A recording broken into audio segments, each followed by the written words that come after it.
ખરેખર તાલુકા વાઇઝ મારે પોતાને ત્યાં આભાર માનવા માટે જવું પડે, પણ એ અભિવાદન આપવા અને અભિનંદન આપવા માટે ભાભર આપણી સૌની વચ્ચે તમામ આગેવાનો વધાર્યા છે. સૌનું ભાવભીનું સ્વાગત કરું છું. બધાનો ખૂબ ખૂબ હૃદયપૂર્વક આભાર માનું છું. મા જગદંબા ભવાની માને પ્રાર્થના કરું કે જે ક્ષત્રિય સમાજનું ઋણ એ અમારા ઉપર છે, એ ઋણ ઉતારવાની મા જગદંબા અમને સૌને, જે અમારા બધા જવાબદાર આગેવાનો છે એને શક્તિ આપે. અને ગરીબ પરિવારની દીકરી છું, પણ જ્યારે જ્યાં પણ તમારે જરૂર પડશે ત્યાં કોઈ દાડો પીછેહટ નહીં કરું, એની આપ સૌની ખાતરી. આજે બનાસકાંઠાનું નામ રોશન એ બનાસકાંઠાના 18 આલમ 36 કોમ તમે બધાએ કર્યું છે. ના ભૂતો ના ભવિષ્ય, લાખો કરોડો રૂપિયા ખર્ચો કર્યો હોય સામે, અને ગુજરાતમાં એકમાત્ર સીટ આવે કે જે આપણે કલ્પના બહાર કોઈ કલ્પના કરે તો આજે નેશનલ મીડિયાથી કરીને દિલ્હી સુધી વિદેશમાં આપણા ભારતીયો અને આપણા ગુજરાતીઓ રહે કે બનાસકાંઠા જિલ્લો ક્યાં છે અને આ કોણ છે. એ હું નથી, પણ તમે બધા છો, અને તમે બધા છો એટલે હું છું. હું તો નિમિત્ત છું જેણે 6 લાખથી વધારે બટન સામે દબાવ્યું. વિશેષમાં ક્ષત્રિય સમાજે પોતે વળતો આપ્યા, પણ બીજાને લોકશાહી ઢબે નર્મ ભાવે વિનંતી કરી કે અમે કાયમી તમારી સાથે રહ્યા છે ને આ વખત અમારી સાથે રહો. અને એ તમારી વિનંતી એ તમામ નાના સમાજો ગ્રાહ્ય રાખી એને પણ તમે બધા સાચવજો.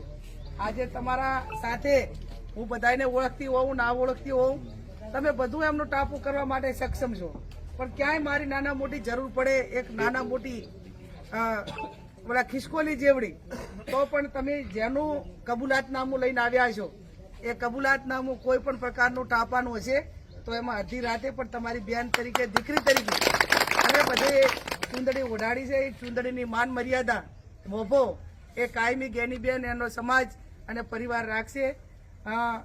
આજે અમને આ સ્ટેજે પહોંચાડીને આખી જિંદગીભર તમારો એક એહસાન ચૂકવવા માટેનો જે અમને મોકો મળ્યો છે.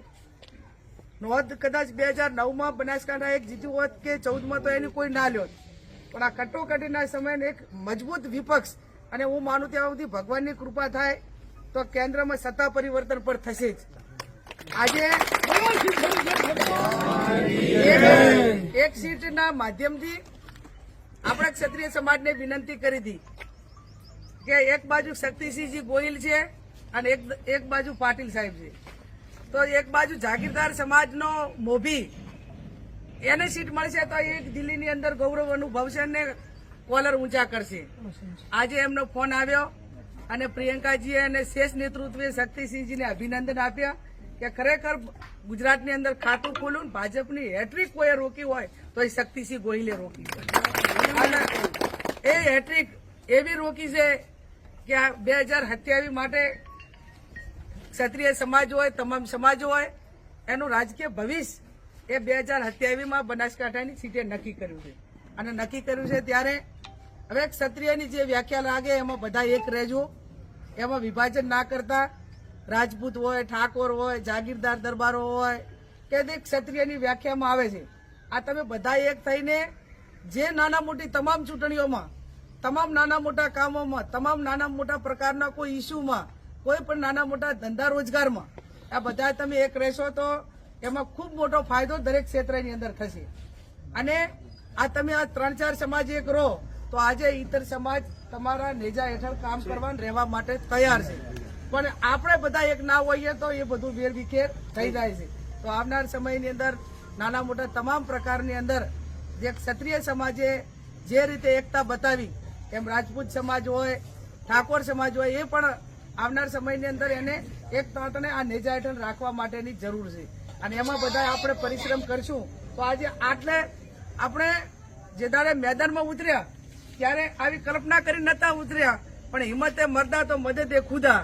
આપણને બધાને ખબર હતી કે સામે તમામ પ્રકારના સંસાધનો છે, પણ એ સંસાધનોને સામે પણ આપણે આ પરિણામ લાવવામાં સફળ રહ્યા છીએ. કેટલા પ્રકારના સંસાધનો, આ ભાજપ કોંગ્રેસની ચૂંટણી નથી, આ ચૂંટણી એ દેશના વડાપ્રધાન સામે, બેંક સામે, ડેરી સામે, વહીવટી તંત્ર સામે, તમામ પ્રકારના 2 નંબરના ધંધા કરવા વાળા સામે એક બાજુ ધનશક્તિ, એક બાજુ જનશક્તિ, સામેના સમાજને હળંગ 8 ચૂંટણીઓનો અનુભવ, આટલું બનાસકાંઠા માટે વધારાના પડકાર હતા. ભાજપ કોંગ્રેસ તો હતું જ, પણ એના ઉપર મેં કીધા એટલા વધારે પડકારો હતા. અને આ તમામ પડકારો તમે ઝીલી અને મને ગૌરવભેર એક આ લોકસભાના સભ્ય તરીકે પ્રથમ વખત 62 વર્ષ પછી એક મહિલાને આવડું મોટું ગૌરવ અપાવ્યું હોય અને એ પણ તમે મામેરું. હવે આ મામેરું એ ખૂબ મોટો મર્યાદાવાળો શબ્દ અને આખા દેશની અંદર મામેરાની મીડિયાએ નોંધ લીધી.